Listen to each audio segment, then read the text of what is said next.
Welcome back, everybody, to more exhibitions because it's December and we're all trying to get ready for the new season. By the way, does anyone else feel like the off-season went really fast?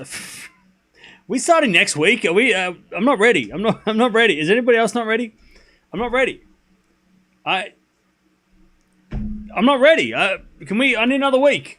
I need one more week, please. Please, just one more week, please. It's too quick. Like New Year's, and then we celebrate the year. To be fair, though, this time last year, we were starting, so maybe last year was worse. But yeah, I'm not ready. I'm not. I need more time. I need more time. I haven't done my predictions. I was working on those today until this came on. I was like, oh wait, I've got to do this too. But yeah, I wasn't. I'm not ready. I'm not ready. I don't know how it is almost the end of the year. I know. Well, yeah.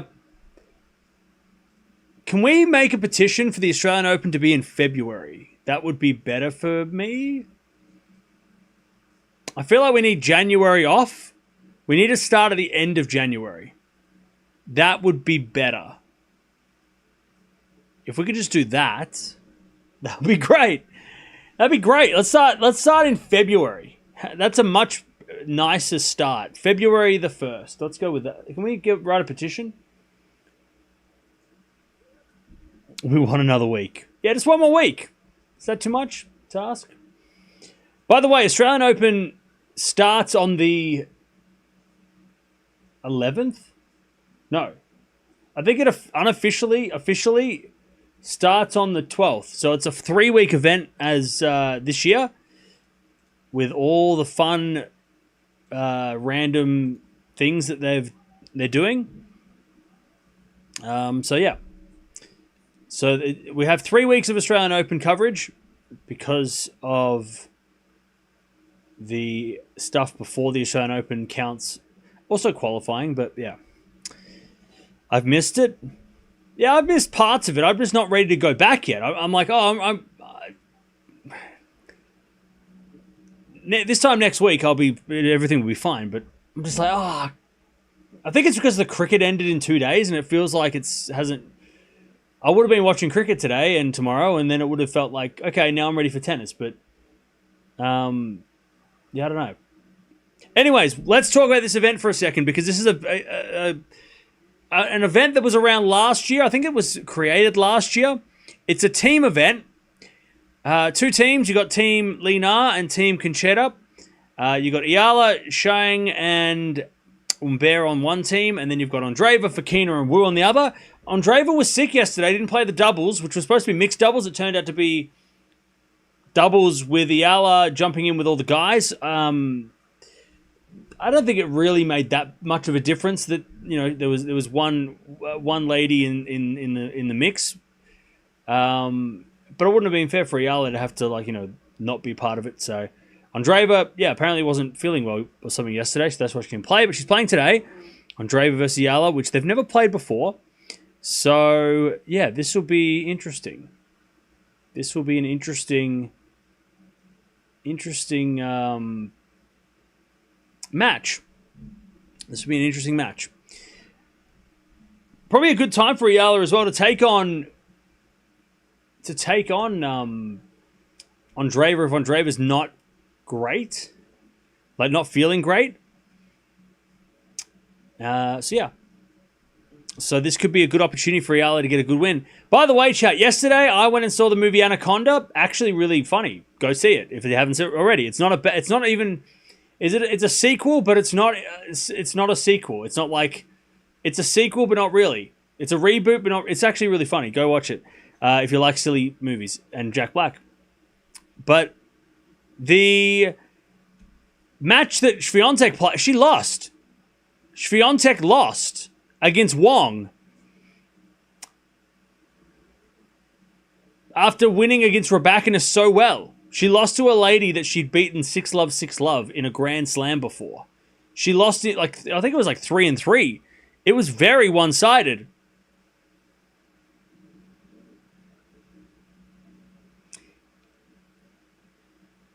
It was a very one-sided exhibition match. played in China. And Wong, who is from China, won against Swiatek, the number 2 in the world, who she had lost to 6-love, 6-love previously. So that happened.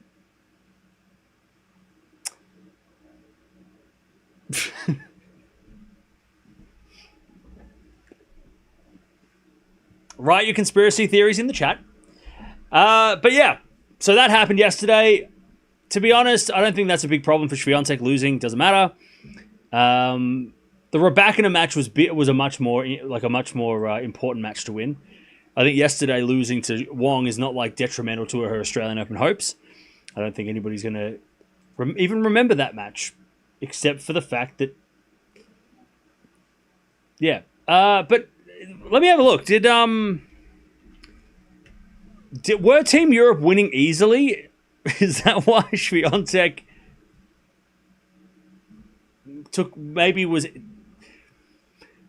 maybe Wong was inspired as a comeback fight back? Is that what happened? Maybe that's what happened.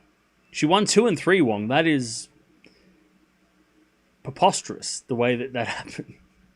How did that happen? I'm annoyed because I wish we watched it, but I would have probably been saying the same things as I am saying right now. But I'm not saying anything. You're saying it. I'm reading it. Yeah, it's okay. As long as you beat. Yeah, beating Raducanu was like that felt like a serious match. I don't know if the Wong loss was. Wong was too aggressive for Swiatek to deal with. Okay. All right. I guess we're not saying what we're saying. Andreeva wasn't feeling well yesterday, so she didn't play doubles. All right, Eala versus. I'll tell you. Speaking of matches that kind of are important, this is kind of an important match. Eala would love to get a win over a top 10 player, even if it's an exhibition. And Andreeva kind of needs to get wins because she ended the season pretty disappointingly. I was trying to figure out my top 20 ranking predictions for next year.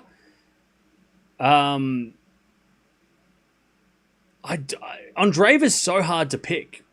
To put, like, where do I put, like, I don't know where to put her in the rankings. Do I put her at the same spot? Do I put her higher? Like, is she going to be top 5? Is she going to be barely in the top 10? It's hard because she started the year off as a top 4 player. And then Anisimova sort of took her spot. And Andreeva couldn't get it done. But I don't know. So this is sort of an interesting match.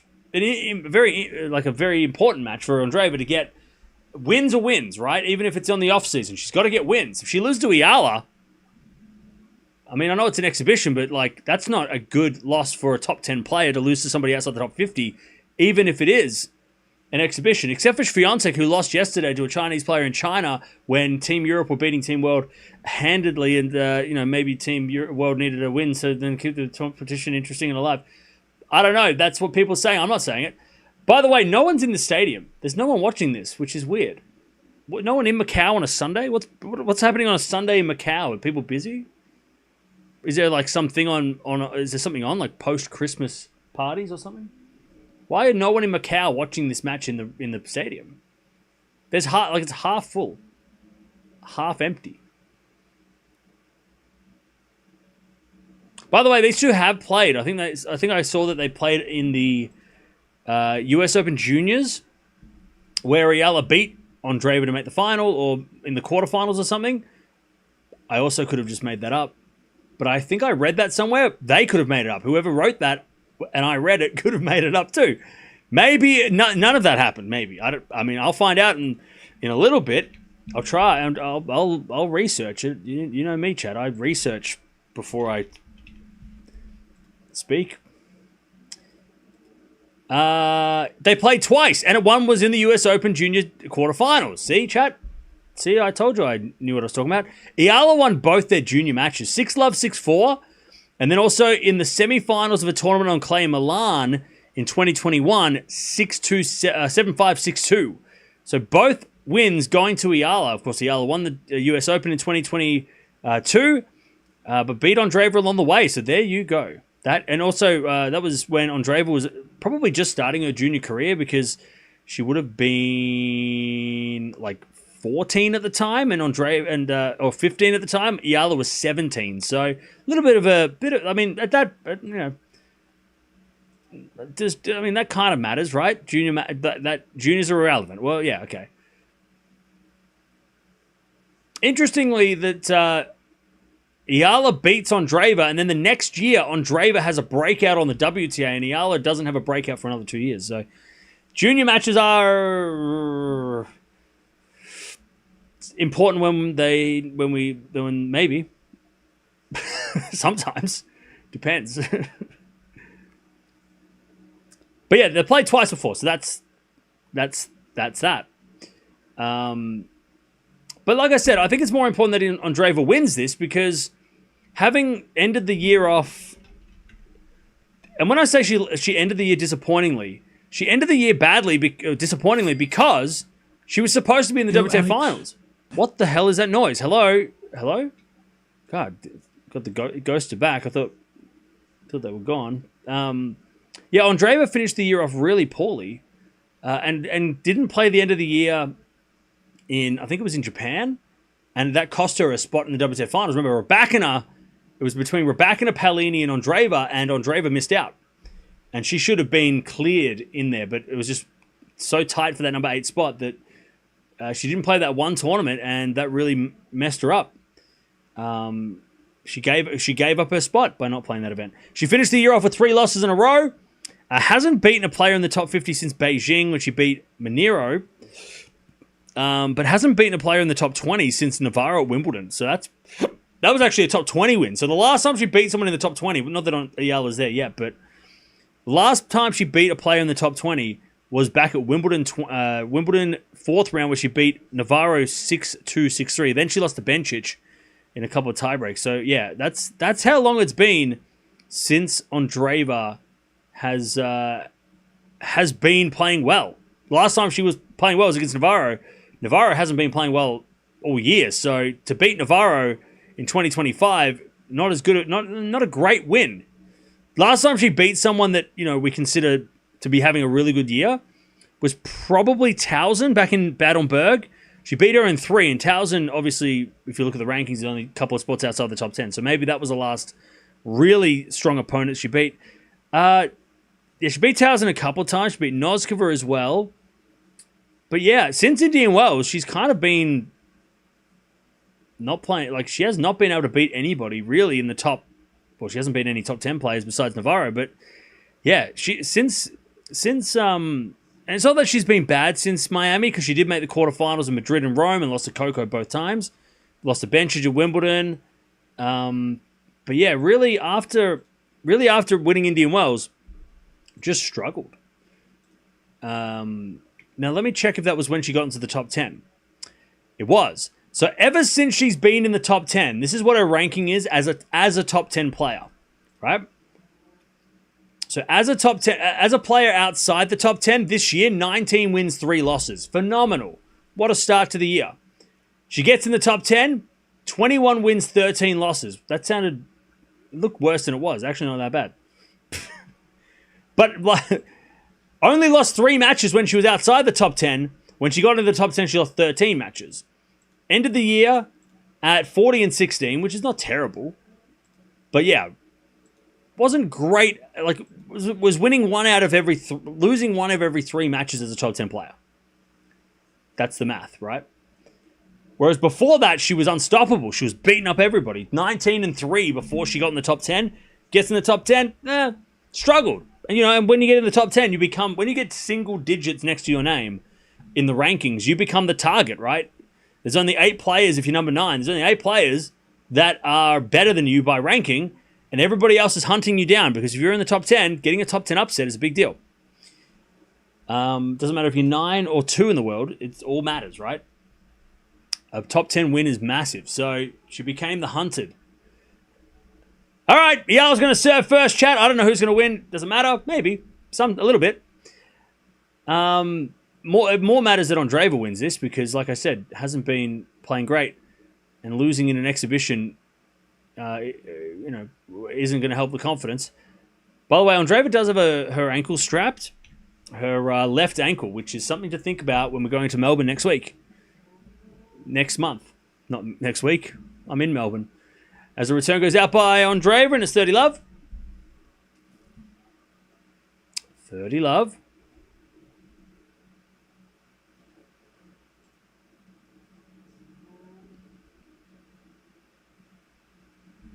As the return goes in the backhand of Eala. Backhand from Andreeva. As Eala forehand again. The backhand of Andreeva. Beats it down the line. Great shot. Eala gets it back with a slice. Andreeva backhand cross court. Eala puts up a lob.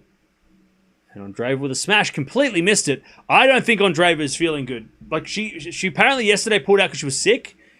But now, like, that ankle is like, that ankle is kind of sketchy. Like, she might not want to push herself if she's got a bad ankle. 40 love. 40 love. As the backhand return to the forehand of Eala. Forehand from Andreeva. As Eala backhand again to the forehand of Andreeva. Just going cross court. Remember, Eala's a lefty and she hits the backhand on wide cross court. And it's 40-15. All the confidence that Swiatek game disappeared yesterday? No, I don't think so. I don't think Swiatek really gave a shit about losing to Wong. Beating Raducanu was the goal, and losing to Wong, I don't think it really changes anything. I don't think Swiatek really would care that much. Because, like, what's the chances of her playing Wong at the Australian Open?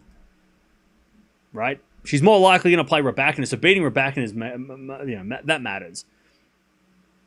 I don't think losing to Wong is going to hurt Swiatek's confidence that much. It's not ideal, but I don't think it's that bad. Could be worse. If she had lost both matches, that would have been kind of bad. Great serve out wide. All right. 1 love Eala.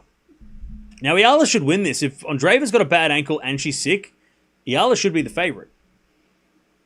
I know, Deb, how devastated you are that Swiatek lost, but it's okay. She'll come back stronger. Is it a new ankle injury? I don't know. She's wearing it on her left ankle, so I don't know what the ankle was, what the problem was. What her ankle... What? I don't know. What happened against Kessler? Did she roll her left ankle or her right ankle? Because it's on her left ankle. By the way, chat, I'm already prepared that my predictions are going to get people angry. And I'm not going to apologize for it because you try doing a top 20 predictions. You try doing top 20 predictions, and then you come to me and you say that, then you tell me that I'm wrong. You tell me that it's easy. Top 20, I don't know why I said we should do top 20 predictions. It was kind of dumb, but also it's kind of fun. The challenge is fun. As it a forehand from Eala to the backhand of Andreeva. Backhand of Eala to the forehand of Andreeva. There's Eala backhand again. To that Andreeva forehand. Backhand slice from Eala is good. Andreeva goes down the line with the forehand, but it's long. It's love 30.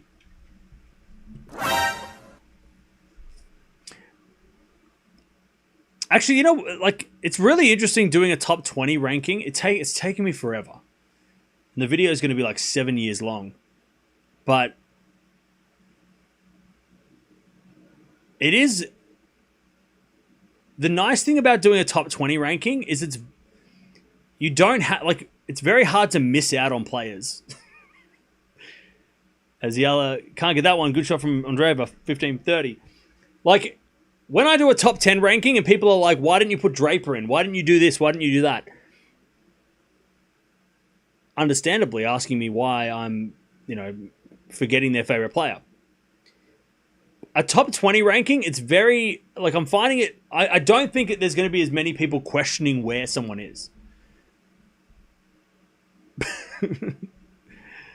Unless someone's like, hey, Cam, where's Berrettini? I'll go, well, you didn't make the top 20. I'm sorry.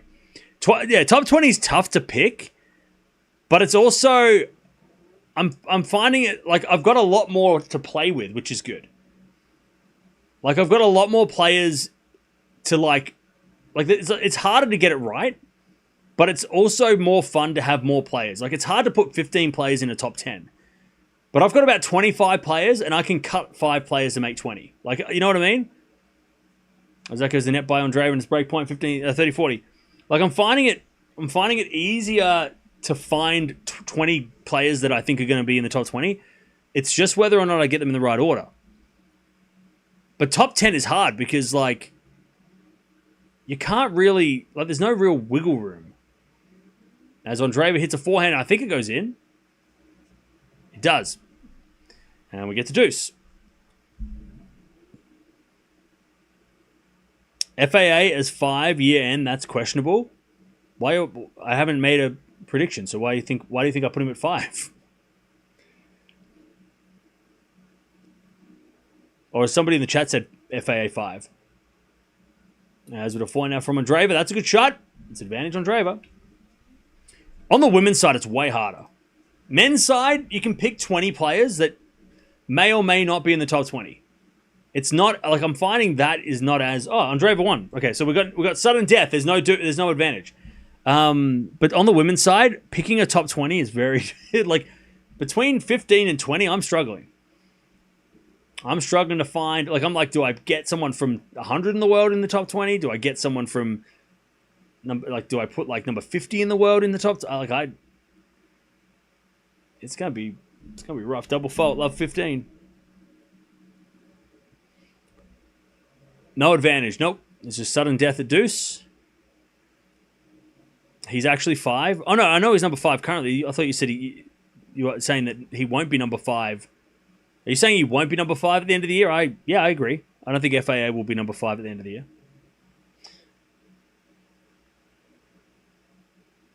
15. Oh.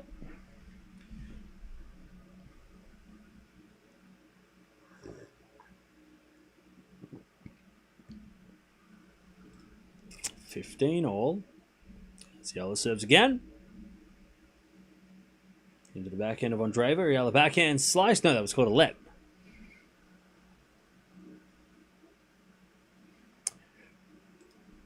Chat, not that I need help doing my predictions, because, you know, I don't want to... I mean, this is not asking for help because I've already kind of done my predictions. I just haven't recorded the video.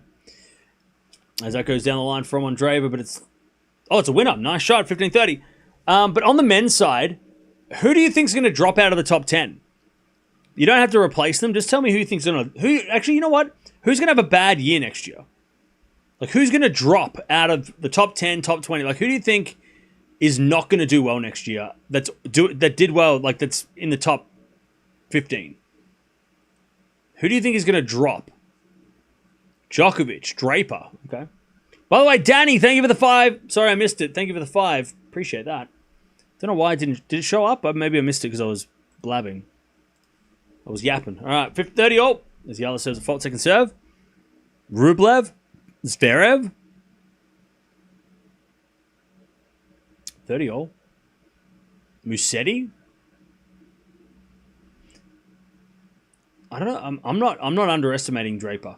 I know he's not playing in Melbourne, but that might be good long term. As we're to forehand now to the backhand of Andreeva. Backhand now from Eala on the stretch. Andreeva. Cross-court forehand. Eala gets it back with a lob. And then a drop shot from Andreeva is good. Eala comes to the net with a forehand, but puts it wide. It's break point for Andreeva, 30-40. Menchik. Okay. Medvedev will go up. I concur. Zverev is always a threat to drop, but not that far. Yeah, Zverev has not dropped out of like the top 10 except for when he rolled his ankle and was off tour for 6 months. Like it's I feel like people, it's not that they underestimate Zverev, it's that he just doesn't budge. like you go, oh yeah, Zverev's going to drop and he stays in the top 5. Eala hits it, Andreeva hits it in the net, we get deuce, sudden death. Like, Zverev's one of those guys where you're just like, oh yeah, he probably won't do so well, and then he's going to be top 5 again, because he does enough to be top 5. Like, he'll have a good run, or he'll win a 1,000, which will be enough to stay in the top 5. Like, it's hard to pick against Zverev in that way. As Eala gets it to the forehand of Andreeva. Forehand from Eala. But nope. Andreeva hit it long, and it's 2-1. Eala holds. You know what I mean? Like, Zverev's really tricky, because it's like he's definitely not as good as he should. Like, he hasn't achieved what he should have, but he's also not, I don't think he's going to have like a Medvedev year where he just disappears, right? he's a real tough one, Zverev, because he's, you know, it feels like people will either pick him to completely fall off the map, or you put all your faith in him winning a Grand Slam. But I think it's sort of in the middle. He will have good weeks. Like, Zverev's not going to have I don't think he'll have a bad year, right?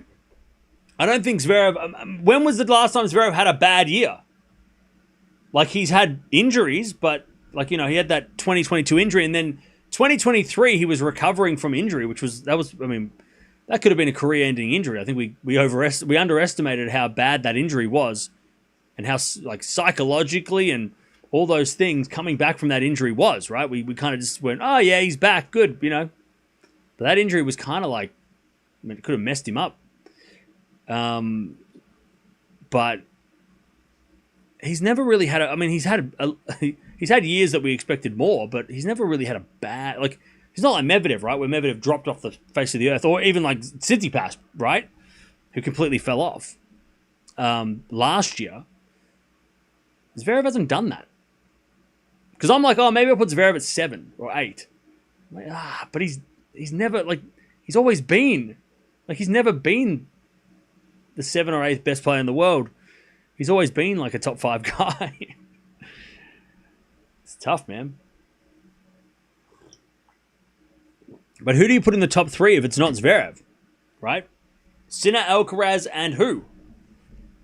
Do you put Zverev? Is it Djokovic? Is it Fritz? Is it FAA? Shelton? Draper? Somebody else?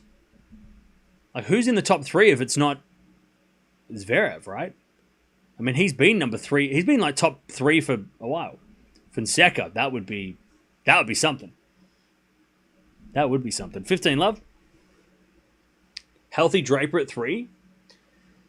Yeah, see, I'm so torn with Draper, because before yesterday when he announced his retirement, his withdrawal from the Australian Open, I was like, Draper's going to be top 4.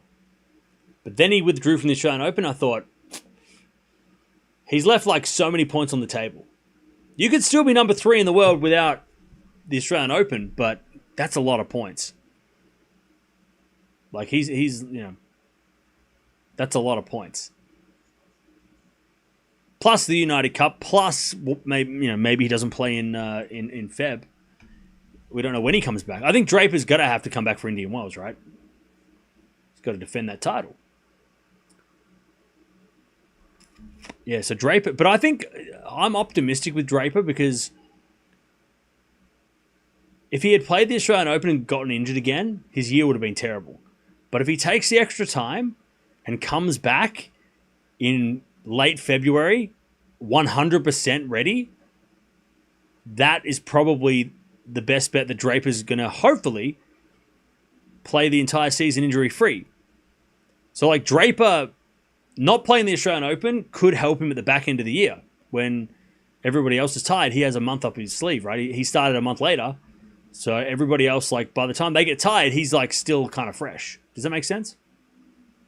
It all depends on how bad his injury is. Slice goes in from Andreeva. Volley from Eala is good. Andreeva with another volley.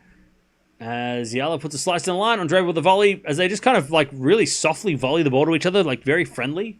And eventually Eala wins a point, 40-15.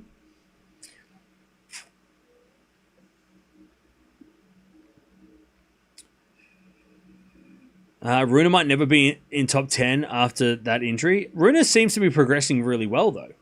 So I don't think Rune... I hope that Rune doesn't come back quick. I don't want him to... That would be crazy. I don't think he should rush back. But, like, being on the sidelines might actually do Rune some good. As Andreeva hits it wide, it's 40-30. Because he even said, I can't remember the exact quote, but he was talking about how this is like a wake-up call. What about on the women's side? Who do you think is going to drop out of the top 10 or drop off in 2026? Is it a backhand down the line to the backhand of Eala? 4-0 from Andreeva. Here's a winner. It's 2-0. Who do you think is going to drop off on the WTA? Keys, Palini, Pegula. Okay. By the way, I when I was doing my research, Pegula is the oldest player in the top 30, I think. Like, Pegula is... I mean, she's only, like, 32, I think. Like, she turns 32 next year. But, like, she's the oldest player in the top 20. And I think maybe even the top 30. As Andreeva hits a lovely winner down the line. Love 15. Not that that really makes a difference because, you know, she's still playing so much good tennis. But, yeah, that's something to consider. Keys... I think Keys with her shoulder injury is... I mean, she didn't get surgery. She completely changed her serve at the WTA finals because she clearly was hurt. So I don't expect Keys to maintain her ranking. I mean, especially with the Australian Open straight away. Like, Keys is the one that I'm not backing Keys to stay in the top 10 at this point. If she wasn't injured, if she didn't finish the year off injured, I would maybe give her a chance. But come Wimbledon, she'll probably start winning. Like, she'll probably win Wimbledon now. Like she was supposed to a couple of years ago. 30-all. I think Anisimova, Navarro's already out, had a drop. I don't think Navarro... Well, you think Navarro's going to drop out like the top 30?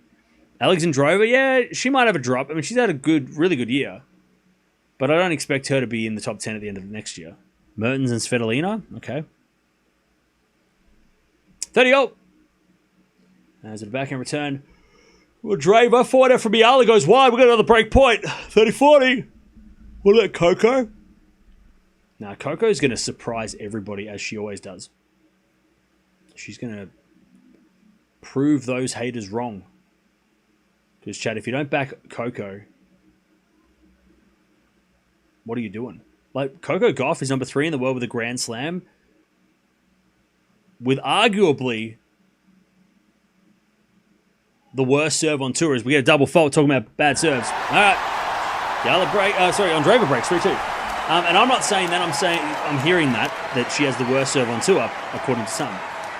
So if you have the worst serve on tour and you still win a slam, what if you don't have the worst serve? Like like Coco fixes her serve, she could be number 1. Like, maybe not number 1, maybe number 2, but with multiple slams. Like, Coco Gauff is this close to showing everybody that you are wrong about her. You know what I mean? Yeah, she was trying to change her serve mid-season. Exactly. Now she's had the off-season to figure it out with no one watching. That's, like, she could win the Australian Open.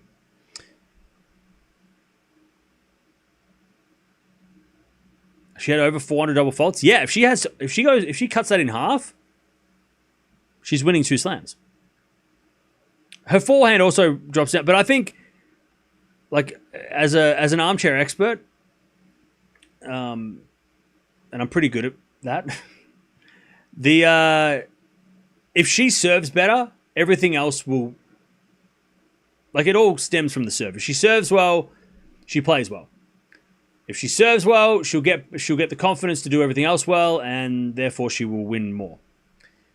It's not just her serve that lets her down. Obviously, forehand lets her down. She hits a lot of errors sometimes, but if she's serving well, at least the rest of her game, she can, you know, she doesn't have to worry so much about the rest of her game is fine.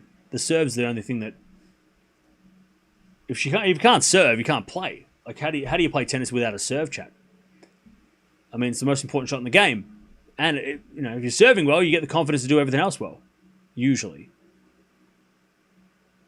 So imagine if she only hits 200 double faults and she'll win 2 slams. Fritz is 4 because of his serve. He has a great serve. Love 15. So it goes out by Andreeva. Mboko could be top 3. What, next year? I like Mboko as well, but that is crazy. Love 15. As Andreeva serves a fault second serve. I'll tell you what, Andreeva does look different without a visor, but also, I mean, I don't know if the rumors are true that she was sick yesterday, but she definitely has that. Maybe it's the lights. 15-all. She definitely has the look of someone who has not been feeling well. You know when you're like mouth breathing? Like she's constant. Like she might have a blocked nose, right? Definitely has that like, you know. Definitely has that like, you know, that kind of like sick, you know, post illness vibe. You know, it's 15-all. She's still winning though. But Eala with a great pickup. Oh, what a shot! Great shot from Eala. She's laughing. Gold medal winner, Alex Eala. What a pickup. Maybe Raducanu will prove to be Gauff's kryptonite if they ever end up playing again. They will never play again. They're not allowed. It's against the laws of the tennis gods.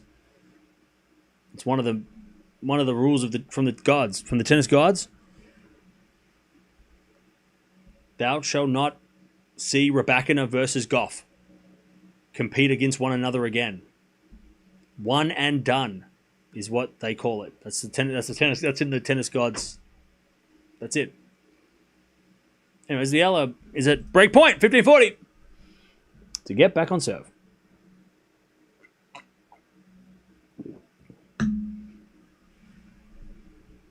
Raducanu is too up and down to be top 3 in my opinion.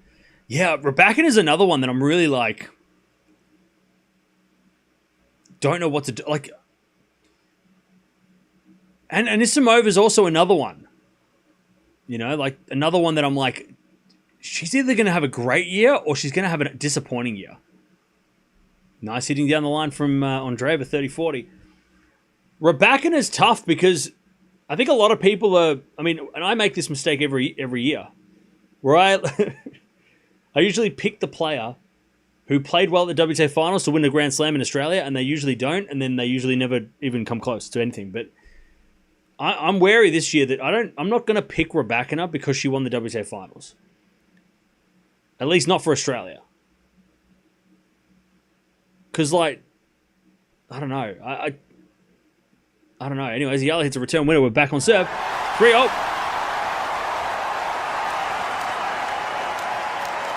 And yeah, with Anisimova, it's tricky too because I've seen, like, obviously when she plays well, she's like Sabalenka 2.0, right? She hits the ball flat. She serves well. She just like she is. Anisimova is so scary when she's playing well, but she also seems to put so much pressure on herself that when she starts to, like, even when she's winning, or not usually when she's winning, but sometimes when she is, you can just see that she seems like stressed out. So stressed out sometimes when she's you know, we saw that at the WTA finals at times when she was playing matches and she was just kind of like, you know, couldn't deal with it. So I'm a little worried that being a top 4 player is gonna she's either gonna win the Australian Open or she's gonna be a first week upset. That's what I'm.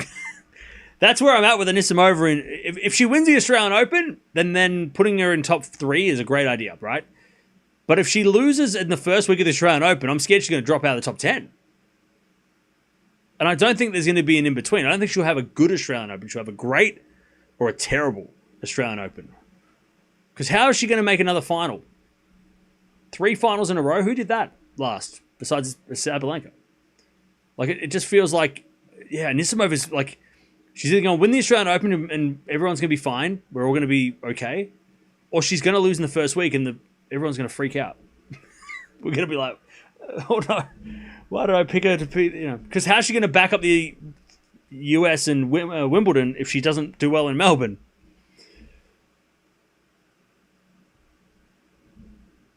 30-15. There's only 2 players in the top. There's only 2 players in the top 10 that you can rely on. That's, you know, Sabalenka and Swiatek are going to end the year up the top. They're the only 2 that I can, without an injury, can comfortably feel good about putting them in the top 3.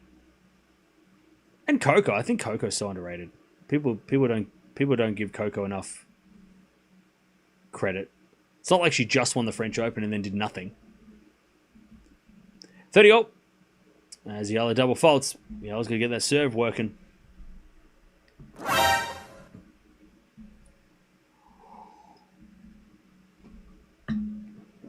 All right, 30-40. Holy shit, 80-20 in favor of Eala for the poll. That's crazy. But fair enough. 30-40. As we're back and return the net from Andreeva, and it's a deuce sudden death point. By the way, Chad, do you care about the Battle of the Sexes, a.k.a. Dubai Showdown? 1 in the chat if you care, 2 in the chat if you do not care. 3 in the chat if this is the first time you've heard of it. As a backhand return from Andreeva, but no. It was a fault. Second serve. Oh, underarm serve! And it was terrible by Eala. And Andreeva puts it away like it was a training drill, because it was. Underarm second serve? That's an exhibition shot. And it was terribly executed. The camera work was even worse. The cameraman was sleeping. Hello, wakey wakey. It's an exhibition. You got to be awake. You need to be alert. Get some energy drink, mate. You can't be focusing on, like, I'm going to focus on someone else while Eala's doing trick shots. We missed the trick shot. Camera work abysmal. 1 out of 10. Probably a 3 out of 10 for the underarm serve. But the camera work was shocking. Like, what in the hell were you looking at? Get your hand on the camera, mate. Like, what are you doing? You're looking over here in the crowd. Oh, shit. Bro. Wakey, wakey. Anyway, so people... Okay. So, for the people that actually care about the Battle of the Sexes, why? Why? Why do you care? Like, what piques your interest? What piques your interest about it? Like, does it is it like historical significance? Is it just because there's nothing else to watch? Maybe it's that. It's a tennis match. There you go. Definitely watching it. Okay. But why? Why? By the way, Lena looks like she could just pick up a racket and start playing again. She must have an academy or something, right? Is she involved in tennis?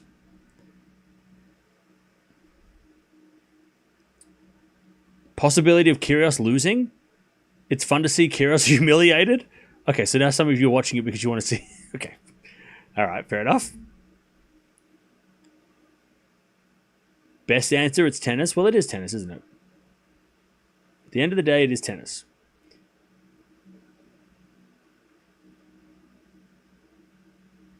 Anyways, 15 love. Andreeva has the break. As we just serve to the backhand of Eala. Backhand goes into the forehand of Eala now. Is there another forehand from Andreeva? Eala backhand. Andreeva goes down the line with the forehand. That's a good shot. Eala gets it back. Andreeva backhand. Again, the forehand of Eala is Andreeva with a forehand cross court. Eala backhand again is Andreeva. Again to the backhand of Eala. Into the forehand of Andreeva. Eala backhand again. Andreeva with another forehand, but it's long and it's 15-all.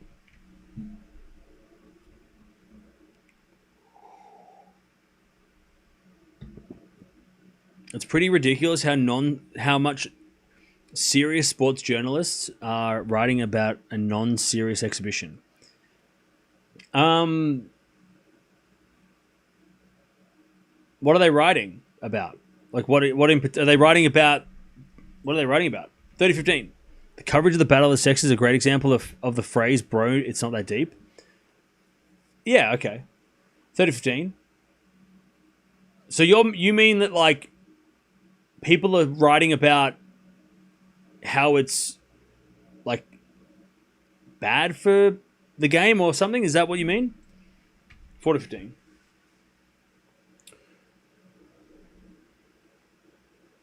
As we return now. Nope, that's a fault. Second serve.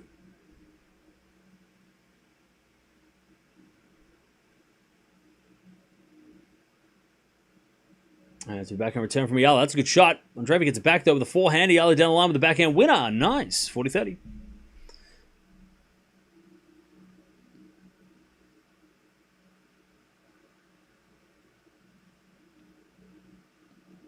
Yeah, I'm still contemplating whether we watch it because it's at like 3 in the morning my time, and I really don't feel like waking up at 3 in the morning.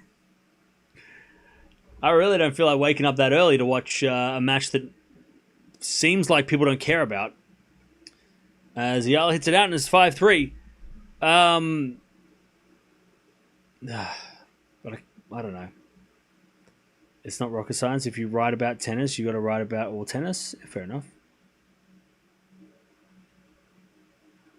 Journalists go to a bit of an extreme for their stories.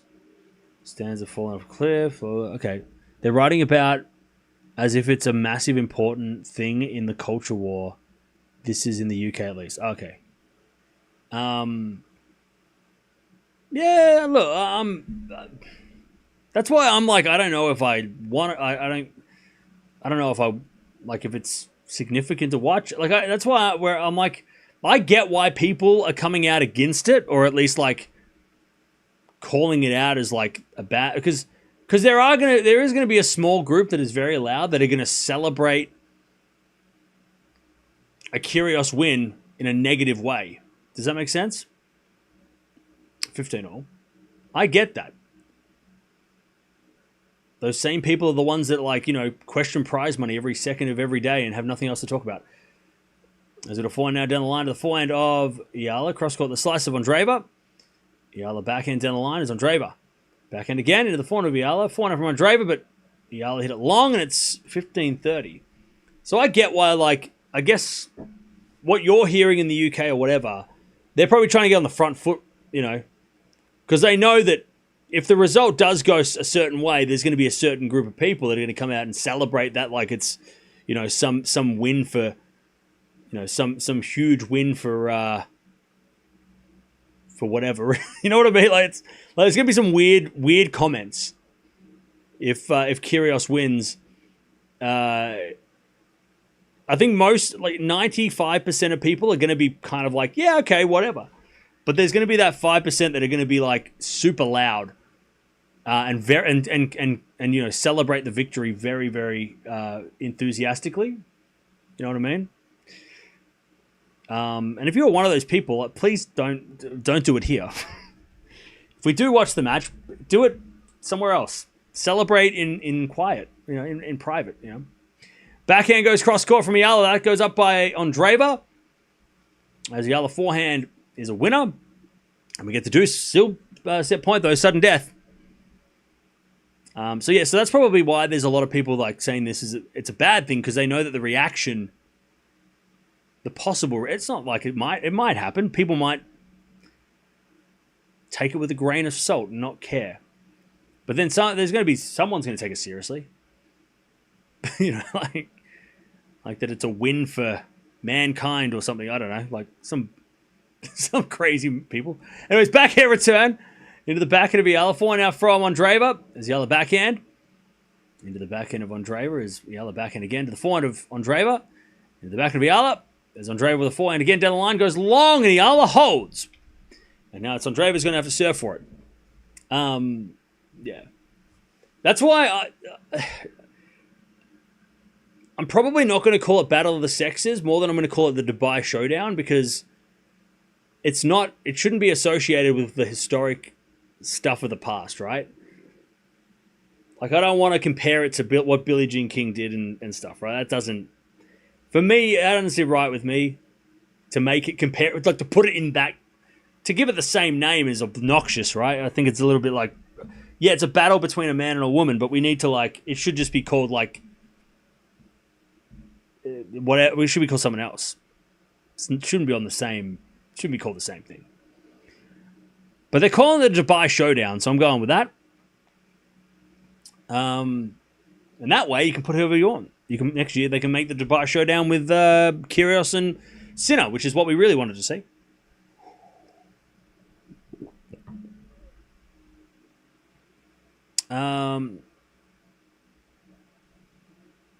I'm in the whatever category, but I'm still going to watch out of curiosity of what happens. I'm not expecting it to be some earth-changing event.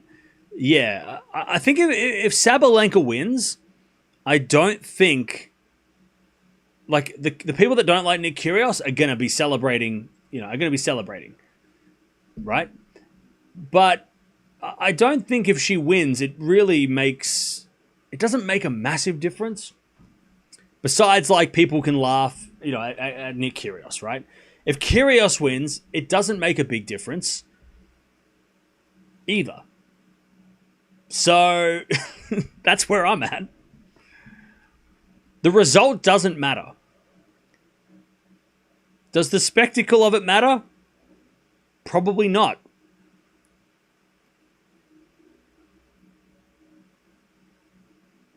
Like, look, I don't until it's finished. This time tomorrow, I'll have an answer of what.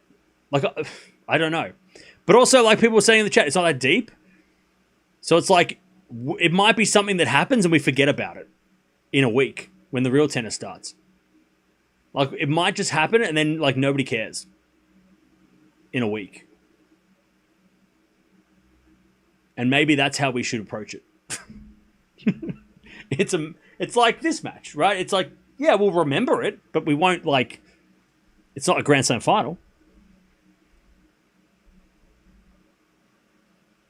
Yeah, it's getting so much attention. I mean, they knew what they were doing when they and they've been on all these different socials as well. Sabalenka and Kyrgios. It's they've been it's getting the attention. 15:30, by the way. I think this is a best of 3 with a final set tiebreak. I'm not sure though. If it wasn't on at 3 in the morning, I'd probably watch it, but it's on at 3 a.m. and I'm just like, I don't want to wake up at 3 in the morning. 15:40, Eala to break back. Serve to the backhand of Eala. Good slice return. Backhand from Andreeva goes in. Eala on the stretch. Goes to the front of Andreeva now, and Andreeva puts it away. Whoops. 30-40.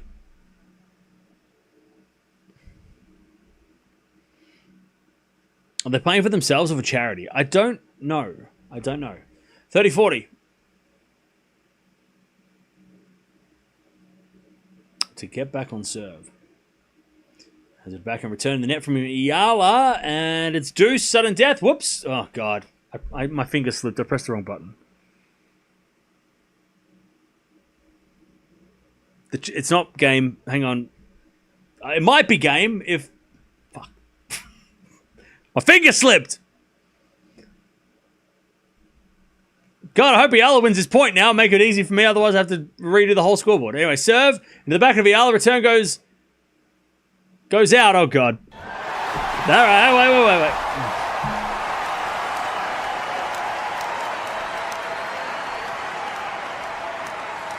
Andreeva wins the first at 6-4. My finger slipped.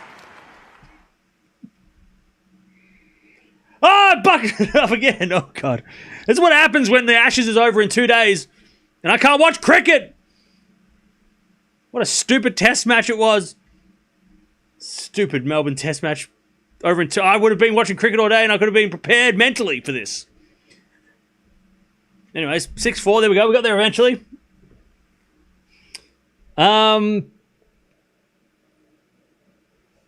All right. It's the end of the year. My powers don't work, all right? Australia already won the Ashes. Did they? It sounds like England still have a chance. They could win 4-3. At least that's what the celebrations say. Also, there are a lot of people who love to be outraged online, even if they're not really bothered. Yeah, the internet's weird like that. I'll say this mainly to Deb. If we do watch the Kyrgios-Sabalenka match, it's going to be tough. I can already tell you. It's going to be rough. There's going to be a lot of people talking. A lot of things said. It's going to be a lot of words. It's not going to be fun. God, it's going to be like a Nadal-Djokovic match. It's going to be like a Federer-Djokovic. Ooh.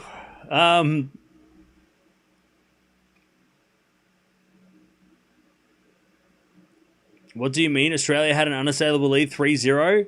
These last 2 matches, it's for British pride only. Are you talking to me or talking to someone in the chat? I made a joke. I was making a joke that they could win 4-3. No, it's not out of 7. It's out of 5. I was making a joke. Sorry. Sorry, I was making a joke. England is celebrating like they're still in it.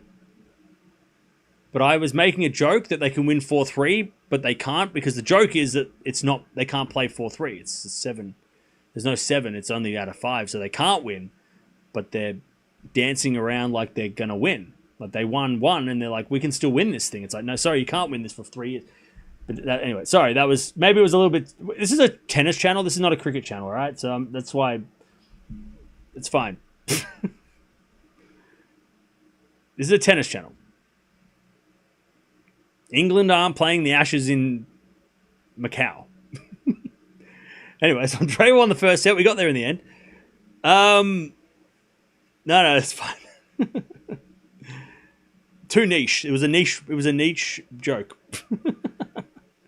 It didn't work. It was a bad joke. Anyways, love 15.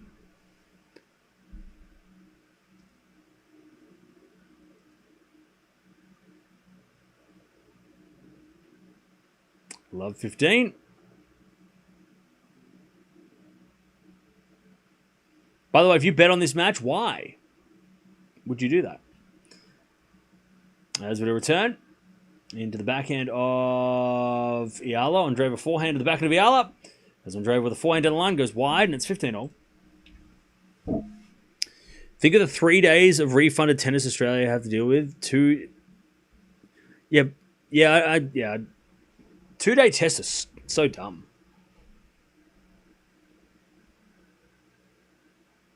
I had a whole plan today that I was just going to sit around and do nothing, and then I had to do work instead.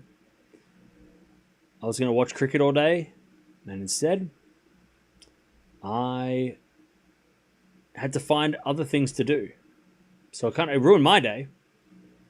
Anyways, backhand goes down the line to the backhand of Eala. Forehand from Andreeva. There's Eala backhand again. The forehand of Andreeva. Into the forehand of Eala. Down the line to the forehand of Andreeva as Eala gets backhand now. And overhits it. 15-30. Will Rublev beat Kaboli? When's that happening? Because that's an interesting match. Kaboli has been... Like, I've loved Kaboli at times this year. I've loved watching him at times. He is so fun. And he is like in the shadow of the other Italians. But he won the Davis Cup for him. So like I'm loving Kaboli. If he beats Rublev, that's huge. Because they're neck and neck in the rankings. So that's a kind of a big match. Same with Bencic and Raducanu, which is happening today at some point as well. That's another match that's really interesting. Anyways, 15-40. There's a lot of interesting matches today. There's actually there's actually 3 interesting matches and one that's like, very hype, a lot of hype around it, which maybe it is interesting. I don't know. What would I know, chat? Oh, Raducanu won already. All right, well that match is over. Deuce, by the way, sudden death. Did she won 2, 3, and 4. Okay, I take it back. There's 2 interesting matches left. This is one of them. As a backhand return to the forehand of Eala. Backhand now from Andreeva. Eala backhand cross-court. Andreeva with a forehand. Again, the backhand of Eala. And Eala hits it out. Andreeva breaks. 1-love in the second. 3 and 4, yeah. That's a good win for Raducanu. Bencic has been good. Kaboli and Rublev is happening at 5 p.m. Shenzhen time. Is that happening in like 20 minutes? Sorry, an hour? Is it an hour or? Kaboli versus Fonseca and Haller was one of my favorite matches. Oh yeah. Kaboli's a little inconsistent. Yeah, but when he's on, he has no fear. Like he is fearless, which is gonna win him some matches. I think I was most impressed with him when he played Djokovic at Wimbledon. That was awesome. Like the way, like he is just fearless, and that's scary. So he's gonna be fun. Kaboli next year. hopefully he can maintain it. And as it goes wide by Andreeva, love 15.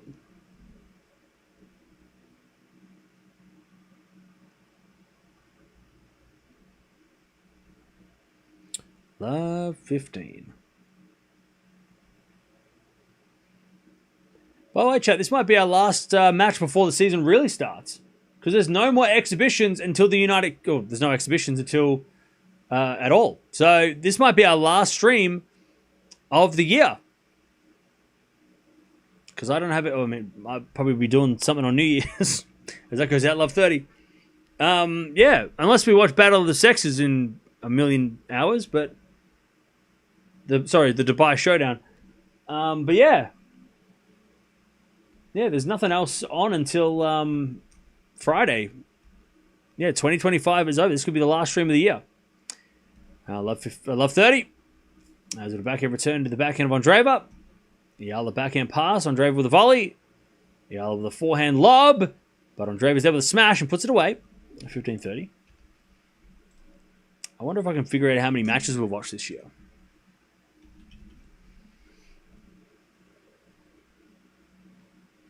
Yeah, we watched over 800 matches, which is kind of wild.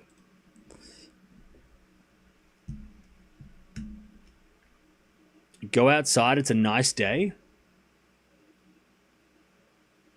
No?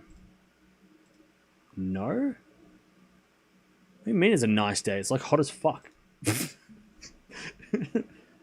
We talk about 33 degrees is nice? You're psycho. Anyway, slice forehand. Goes in the backhand of Andreeva. Eala with a backhand cross court. Andreeva's there with a forehand. Down the line to the forehand of Eala. And Eala hits it on the line? Maybe? Yes. All right, break back points. 15-40.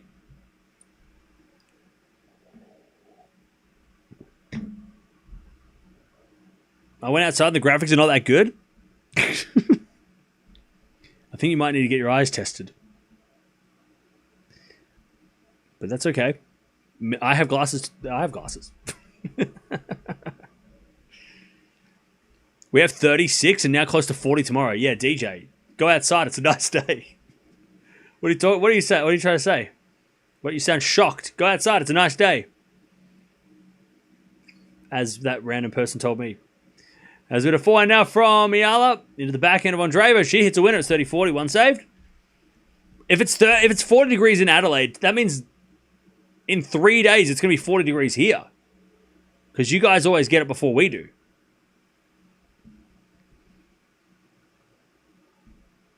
It's all right. My aircon's fixed now, so it's all good. My feet are freezing because the aircon's on right now. Anyways, return winner from Eala. Last stream of the year, and we're really paying attention.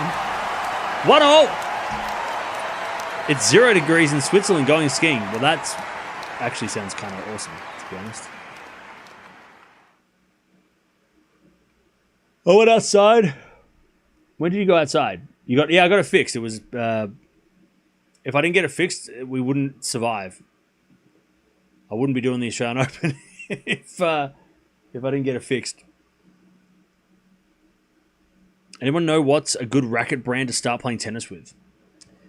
To be honest, it doesn't matter. To start playing tennis, it doesn't matter. But if I was to recommend something, they'd have to sponsor the channel first, and then I would tell you. But if you're watching, Wilson, call me. 30 love. But really, just get something get a second-hand racket first, as long as it's not broken. I would go on like a Facebook Marketplace or something and get a second-hand what is it? What are they called? Racket. But I wouldn't be spending more than like $20. You could even go to like a thrift store and find like a decent second-hand. But I would go for a brand because it just looks cooler. But also it matters. I think if you get at one of the top brands, but you can get a cheap, whatever, Wilson, Yonex, Babolat, whatever. You can get a cheap version of them, a second-hand adult racket. Because when you're using rackets that don't Like if you go to if you go get a racket that hasn't got a brand and it's just some random thing, it's probably going to be a bad thing to use. It's going to hurt you. You're going to hurt yourself. It's going to hurt your hand. It's going to hurt your arm. So that's what my recommendation was. Get a secondhand racket from but a recognizable brand. Because even like the cheap rackets from like the big companies are, that's where you want to start, I think. But if you can't afford that, just get whatever you can afford. Because, but be careful with a shitty, unbranded racket. Since we are very invested in this match, is there any technological advances in tennis recently? Asked Koss of the tennis recommendation. Hey, thank you, Jen, for the 5. 40-15 is Eala. So Andreeva hits a winner, 40-30. Not really. Not that I can think of. I mean, Hawkeye. Has there been any technological advances in tennis recently? No. It seems like we're almost going backwards. Like the balls are getting shittier. The coverage is getting harder to watch, like to find. Hawkeye is not at the French Open, so they're kind of, they got to figure that out. But it's probably Hawkeye. Automatic line calling is probably the biggest technology that's happened, right? That most tournaments, probably 70% of the tournaments in the world on the main tour have no lines people anymore. So that's probably the biggest change, right? That electronic line calls. That's probably it. I mean, nothing else. Rackets, have they evolved? String technology has not evolved because they're kind of. I think it's like phones, right? They're at their peak. We've peaked as a society. Lob goes up. This is not political. As that goes out by Andreeva and Eala holds 2-1. I think as for an equipment side of things, look, there might be training techniques and there might be.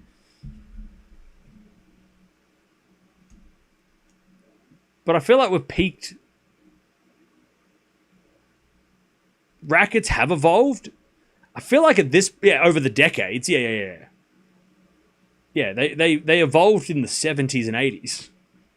But since 2005, from as far as I can tell, besides like small changes here and there, it doesn't feel like tennis is really, like things haven't, probably since the 2000s, diets have changed, right? But that's not a technical thing, that's just a physical thing, right? But I wouldn't say tennis technology is really up. Besides retractable roofs at every court, like every Grand Slam now, and electronic line calls, there's probably a lot of like data and stuff behind the scenes that coaches use. Yeah, for sure. And AI to work on stats and shit. Yeah. But yeah,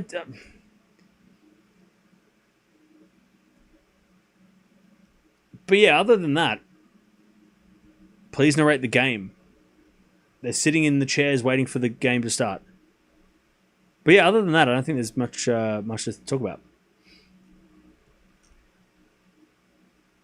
The main advancements in tennis have been the masking of masking agents for doping. That is a tinfoil hat conspiracy, and I do not support that. Anyways, I just wanted that to be clear. I do not support that comment. I read it out as a thought experiment.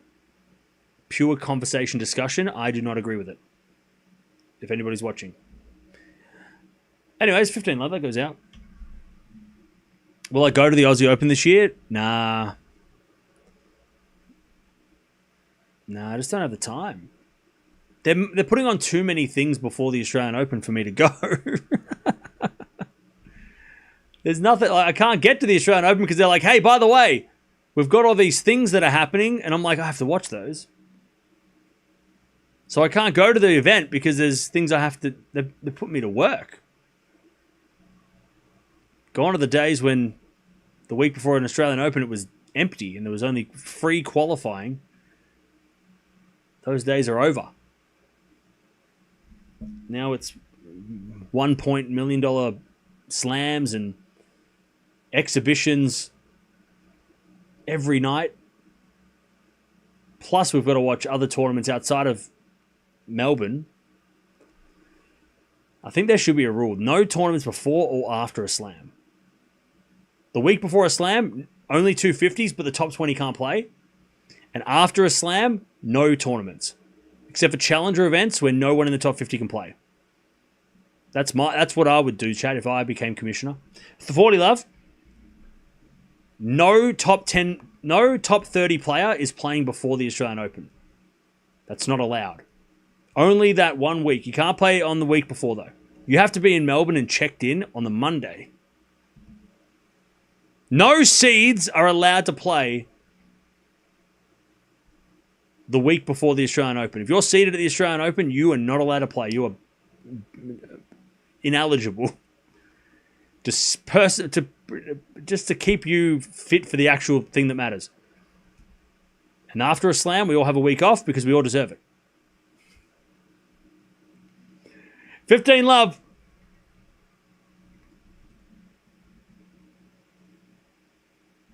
As Eala serves again.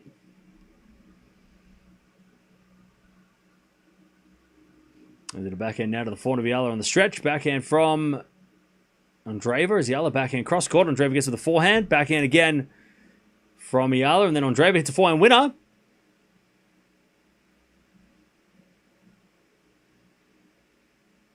$15 all. Yeah, this is their first meeting since juniors.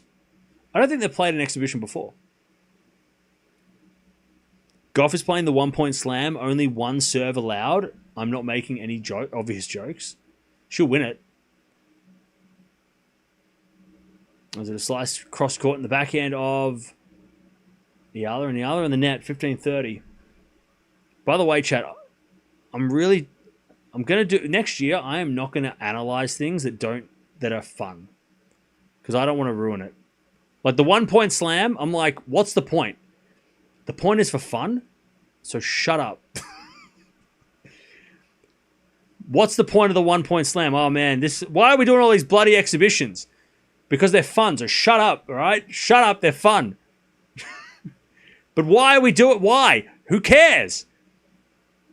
We're having fun, right? What's the point in the 1 point slam? It doesn't matter. There doesn't have to be a point. It's fun.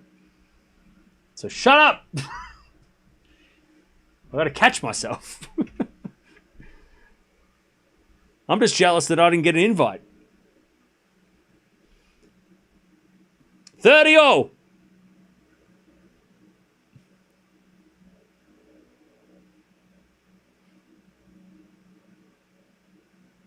They didn't even give me. They didn't even send me leave a message when they don't even call me. Bullshit. I want to win a point. 30-0.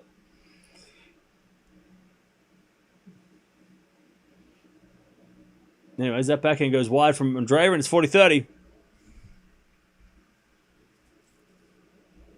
Oh, nice. You're going to the Australian Open next year. You enjoy it.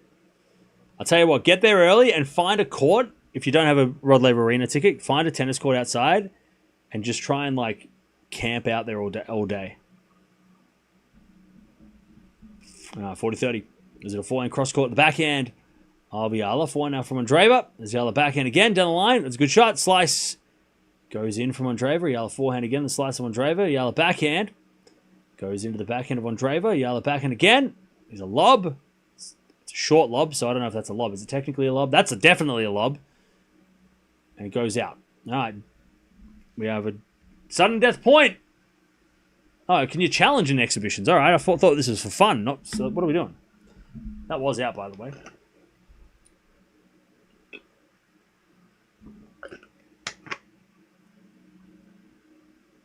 All right.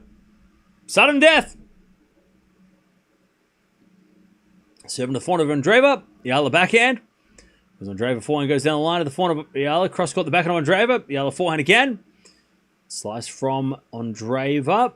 As Eala puts another forehand cross court. Andreeva backhand on the stretch. Eala forehand into the forehand of Andreeva. Cross court the backhand of Eala. Andreeva slice. Eala's in control. Comes in with a drop shot. Oh no, Andreeva's going to get it. Puts up a lob. And now Eala's going to lose the point.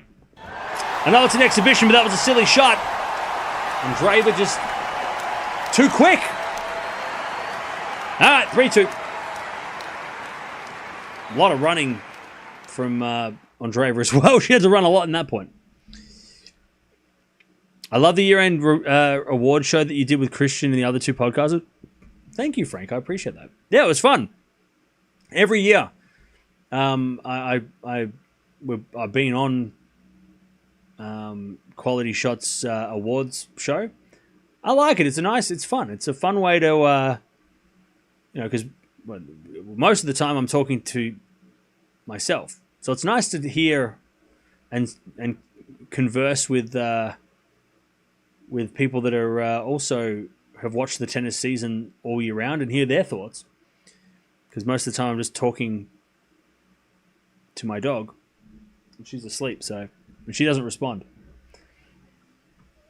But yeah, so I had a lot of fun.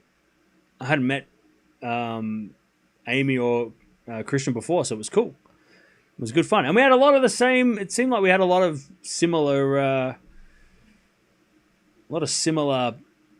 observations, which is cool. First time tuning in since the ATP finals. Turns out Cam never took a break that he was pissed off about. Yeah, what are you talking about? What are you talking about? If you haven't been here, I haven't been here either. I went on holiday.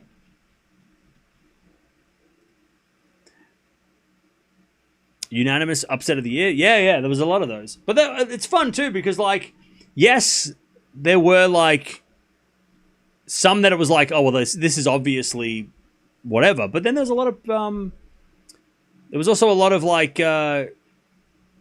different, like we had different opinions on, because there were some categories, especially on the women's side, that was super, there was like, there wasn't any, the answers, you could pick like 4 matches, right? Or 4 players, right? It was cool.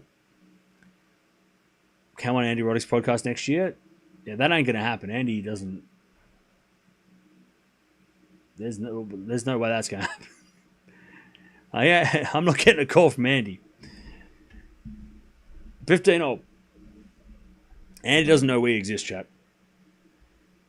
He is, you really think Andy Roddick's watching YouTube? He got better things to do.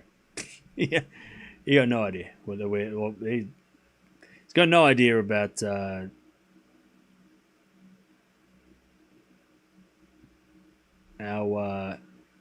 channel here. He only gets he gets and as he should, he gets players to talk to, right? Coaches, legends. He's not speaking to some random guy who stays up all night because he lives in Australia and the time zones are terrible. There's a big difference between Andre Agassi, Francis Tiafoe, and me.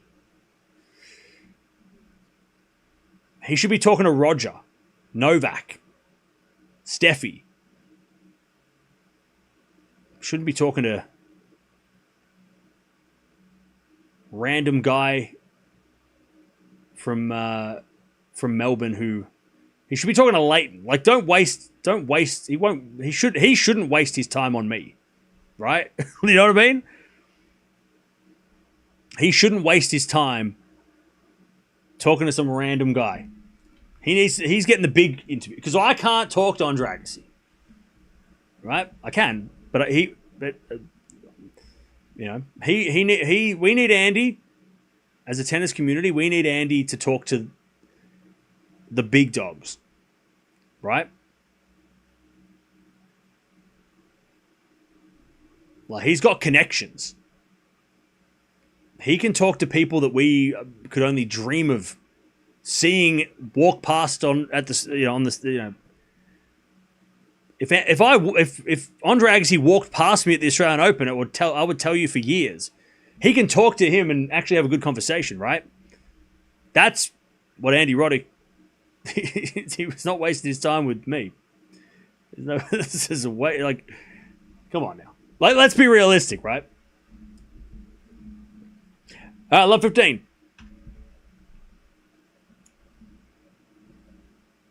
As we get a return. Nope, that's a let.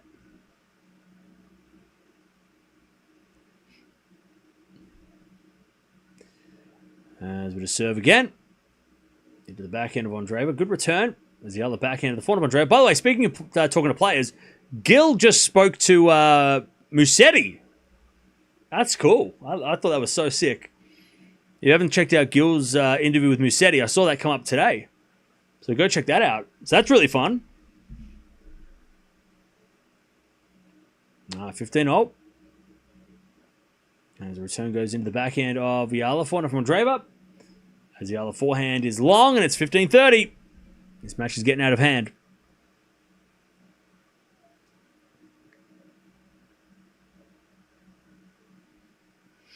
Should I run down and talk with Federer? His house is 10 minutes away. No? That might be stalking. Not sure. I don't know if that will be... Like, if you know where he lives and you run to his house and try to talk to him, I feel like that... You might get in trouble, so don't do that. Just maybe don't do that. His backhand cross-court in the forehand of Eala. Again to the backhand of Andreeva. Andreeva in the net. 30-0. We don't want you to... We haven't even started yet. Right? It's not even 2026 yet. Don't get arrested. 30-0. Yeah, like, it's one thing to see Roger at the coffee shop, the local shop. It's another to go find him. You could be like, hey, I know where he has coffee. I'm just going to randomly walk past and say hello. But to go to his house is a little extreme. Please don't get in trouble. Please. 34. Please.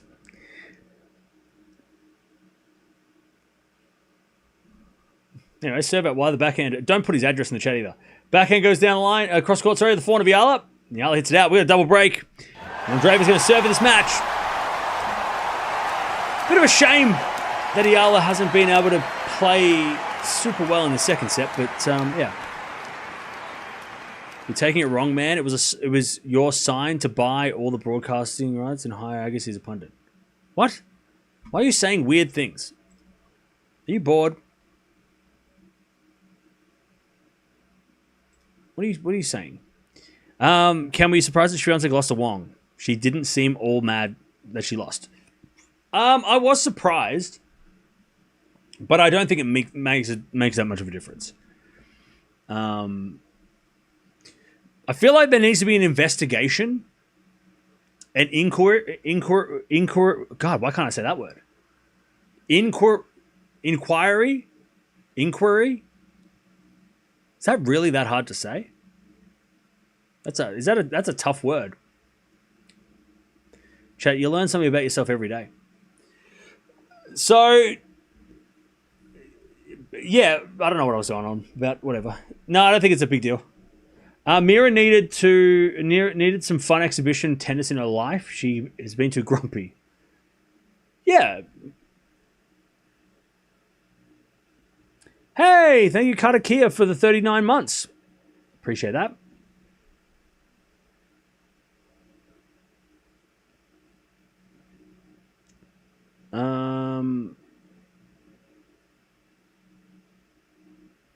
All right. Andreeva serving for the match. And like I said, when's this battle? When is the battle happening? The battle of the battle? The Dubai battle?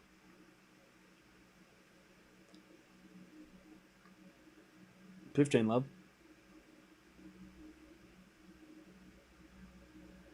It's going to be 3 a.m. our time? Fuck. Anyways, 15 love turns into 15 oh.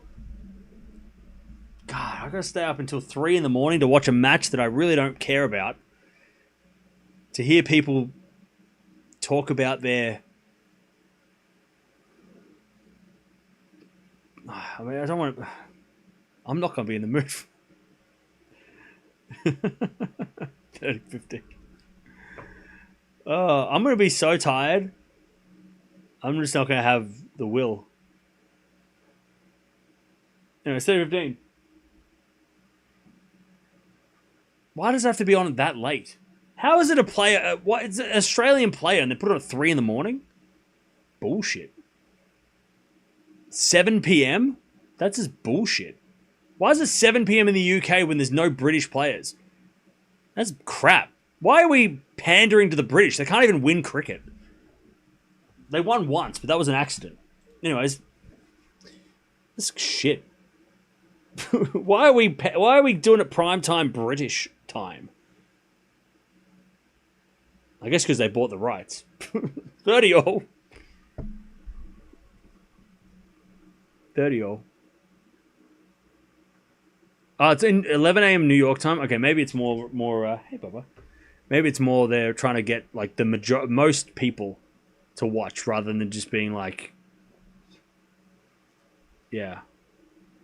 That's fighting talk, Cam. I mean, look, I speak the truth. I'm sorry. We won the Ashes.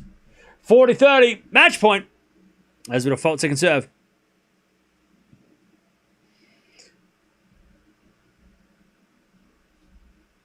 40-30. 7 to the front of Eala. Return goes wide and Andreeva wins. I gotta be honest, a little disappointed at that result because the first set was competitive. You know, Eala was it was really up until Eala hit that second serve, underarm serve that was not very good.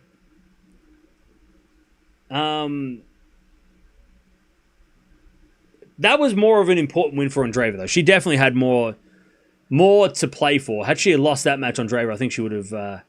That would have been it's a worse loss for Andreeva. What am I trying to say? Andreeva losing would be a worse result than Eala winning being a great result.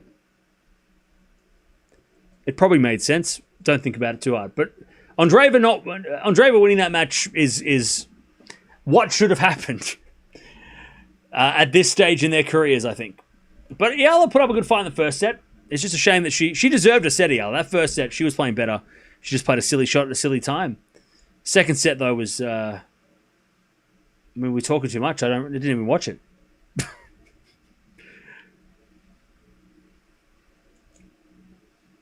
But yeah. Eala, Andreeva won in straight sets. Fair enough. The only person that should be allowed to do underarm serves is Bublik. Yeah, I mean, everybody should try. It's fun.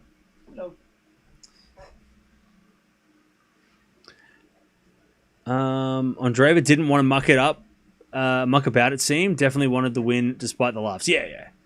The second set especially. I think once she won the first set, she's like, oh, shit, I better play well. I better play all right. You want to say hello, do you? Hello. Don't forget to subscribe if you haven't already. What's up? On-court interview with both players would have been fun if this happened in real matches. Nah, talking to the player that lost is not fun. I don't like it. I don't like hearing from... The only time the player that lost should have to speak should be maybe in the press conference unless they have to do something. I don't think talking to the runner-up, even in the finals, I don't like hearing... it's just depressing. Making the person who just lost a real match, that's harsh. Hey, by the way, tell us about the loss.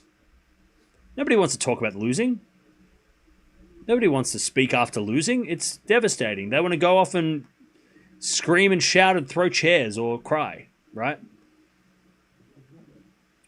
But in exhibitions, who cares? Everybody's have a chat. Andreeva had good preparations and intensive training. Eala was coming off a vacation. Yeah, look, I don't think we need to think about it that deeply. Save that energy for next week when we watch real tennis.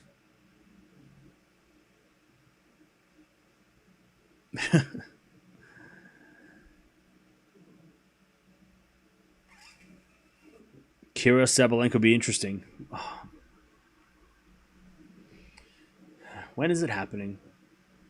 When do I have to watch this match. I feel like I already know what it's going to be like. Why is it saying it's at 6 a.m. Australian time? Is that wrong? I already know what kind of a mood I'm going to be in. I'm going to clown on anybody who comes in and take it seriously. Anybody who comes in and says like anything ridiculous, I'm just going to clown on them. It's just going to be a joke.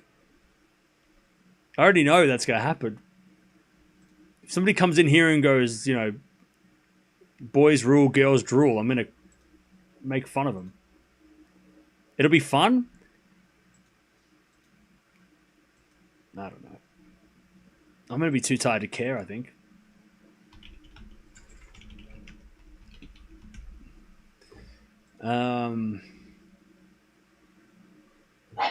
Oh, jeez. You all right, man? What's up? It's all right. It's just the fan. When is this thing?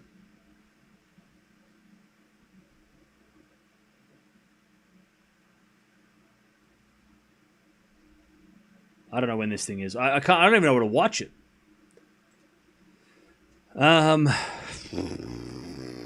It's boys versus girls, dude. You're already taking it too seriously. Who hurt you? See, this is what it's gonna be like for the whole thing. Who hurt you? Are you okay? Somebody give that guy a hug. Like, I'm just gonna be shit stirring everybody the whole time. I'm just gonna be like, it's just gonna be a fucking shit show.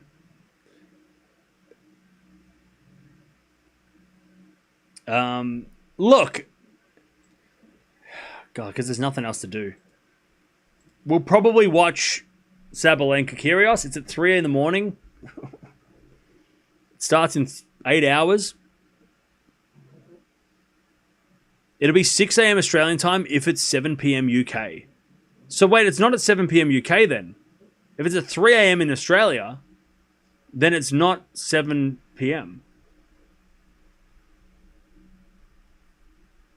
When is this happening?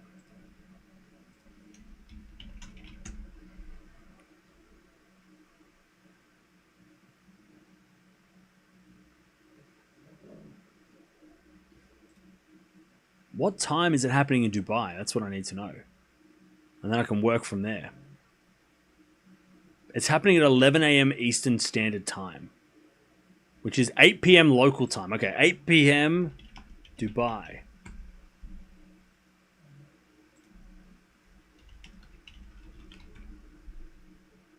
Alright, so it is 3 a.m. It is 3 a.m.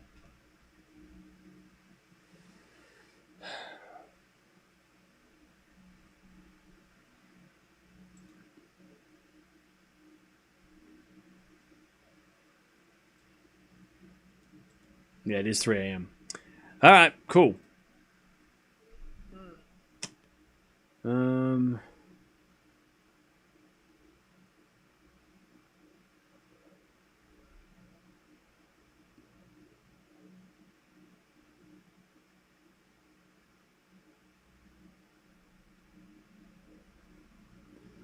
Yeah, it starts in 8 hours.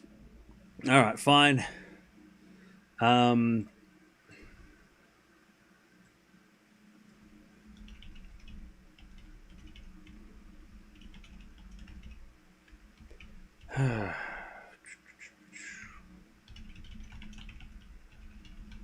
I mean, look, we'll watch it.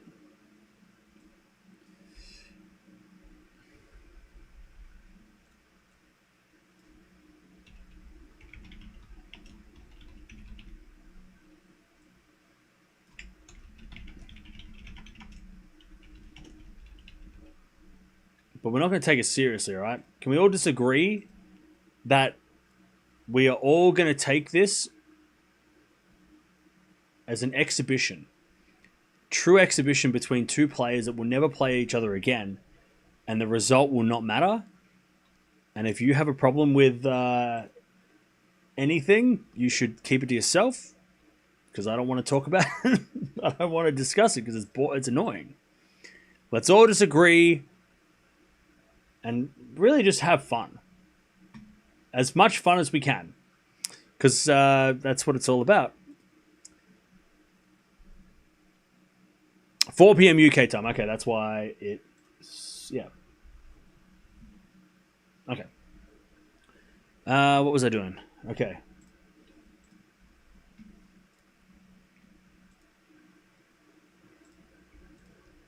All right.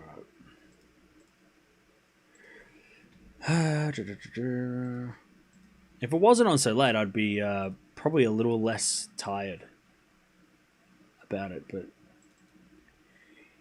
we'll endure.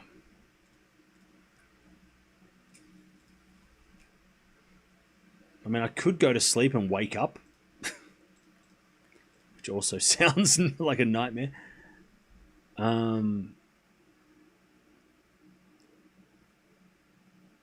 I'll tell you, it would be interesting though. Like, we should probably watch it, not so much for like the spectacle of like, oh well, you know, but like what some people are gonna, people are watching it for different reasons, but we should probably watch it because Nick Kyrgios did say that if he loses, he might retire, and he is not playing at this stage. That I can tell, he's not playing in any main draw singles matches next year, so he might retire, and that's something we need to watch. If he announces his retirement and I'm asleep, I would be pretty annoyed. So we should probably watch it with the off chance he might announce his retirement, which sounds crazy, but also would it be crazy? I don't think he would retire because he lost, but I think retirement must be on his mind with the injuries he's had. Worth a shot, yeah. Kyrgios is playing Brisbane? Yeah, but is he playing? Because he didn't get a wild card into Australia. He did get a wild card, but I don't know. Until I see him on the tennis court, I'm not convinced he's playing. Until I see him play, like, start his first round, I don't know if he's playing. He's on the list, but Brisbane's a week away. So Brisbane starts in just over a week. So, anyways, I'll send you guys over there. We're gonna watch that in about 8 hours. So, yeah. Jump on over there, and we'll be back to watch Sabalenka versus Kyrgios. That made sense. Sabalenka Kyrgios. We're going to watch that in a couple of hours. More just out of the Kyrgios. Yes, meow. Just why not? Something to do, and it's also going to be the last stream of the year. So because after that, there's nothing else to watch until the season starts on Friday. So I'll see you guys then. But Andreeva beats Eala. She takes her out in straight sets. Actually, pretty straightforward. But look, the number 9 beat the number 53. That's how it should be, in a straight sets fashion. And I'll see you guys soon.